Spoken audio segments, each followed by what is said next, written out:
Sebagian besar orang Indonesia memang sangat kreatif.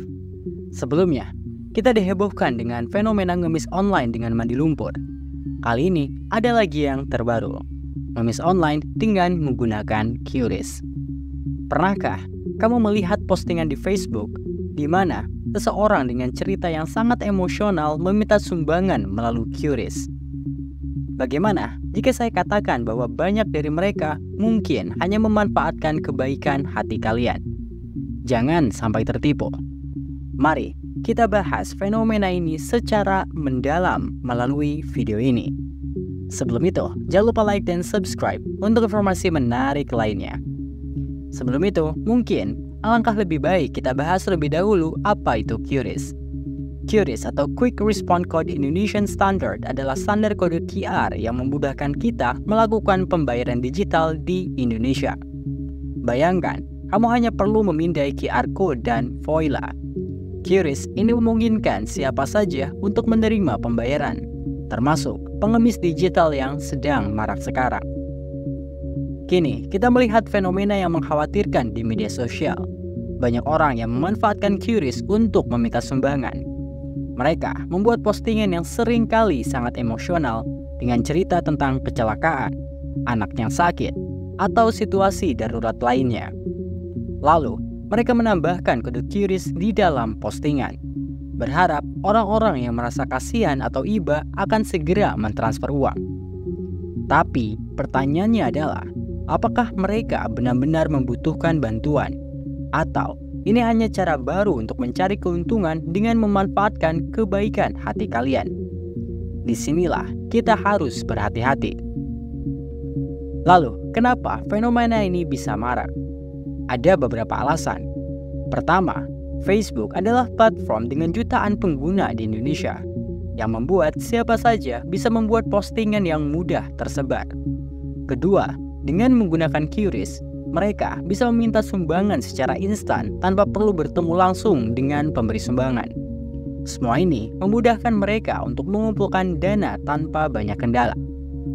Selain itu, QRIS memungkinkan siapa saja termasuk penipu untuk menerima uang secara tepat. Banyak orang mungkin merasa kasihan tanpa berpikir panjang langsung memberikan uang. Inilah yang dimanfaatkan oleh oknum-oknum yang tidak bertanggung jawab. Mari kita hadapi kenyataan. Tidak semua orang yang ngemis secara online itu benar-benar membutuhkan bantuan. Kita harus sadar bahwa ada banyak kasus penipuan yang beredar. Penipu sering menggunakan cerita yang sangat emosional, seperti anak yang sakit keras atau keluarga yang terlibat kecelakaan, semata-mata untuk memancing empati dan uang dari orang yang baik hati. Ada satu hal yang sering diabaikan.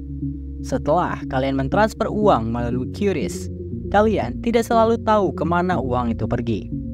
Tidak ada jaminan bahwa bantuan yang kalian berikan akan sampai ke tangan yang benar. Jadi, kalian bisa saja menyalurkan uang kalian untuk tujuan yang tidak jelas, atau bahkan untuk kegiatan yang merugikan seperti contoh judi online. Lalu, bagaimana cara kita menghindari terjebak dalam penipuan semacam ini? Berikut adalah beberapa tips yang bisa kalian terapkan. 1. Periksa kebenaran cerita. Jika seseorang meminta bantuan di media sosial, jangan langsung tergerak untuk menyumbang. Cobalah mencari tahu lebih lanjut tentang cerita tersebut. Kalian bisa cek melalui media lain atau tanyakan ke orang yang bisa dipercaya. Gali seluruh informasi yang berkaitan dengan orang yang melakukan postingan tersebut. Yang kedua, gunakan platform resmi. Jika ingin menyumbang, pastikan menggunakan platform yang sudah terpercaya seperti Kitabisa, GoFundMe, atau lembaga amal yang memiliki transparansi yang jelas. Nomor 3, waspadai cerita terlalu dramatis. Jika cerita yang disampaikan terlalu emosional atau terlalu mendesak, berhati-hatilah.